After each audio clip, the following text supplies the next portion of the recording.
বাংলাদেশে তো এত শীত পড়ে, তাহলে তুষারপাত হয় না কেন? অথবা বাংলাদেশে কি আসলেই কখনো তুষারপাত হতে পারে? যদি কখনো এমনটা হয়েও থাকে তাহলে কবে হতে পারে?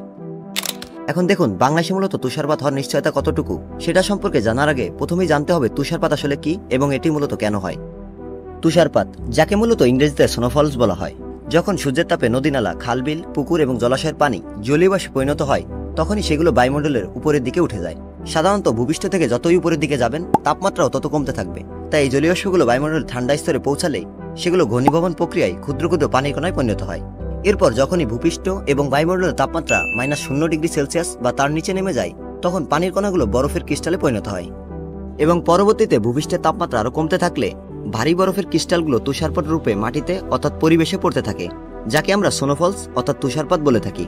এখন বাংলাদেশে এত শীত পড়ার পরও তুষারপাত হয় না কেন, এই সম্পর্কে বলা যাক।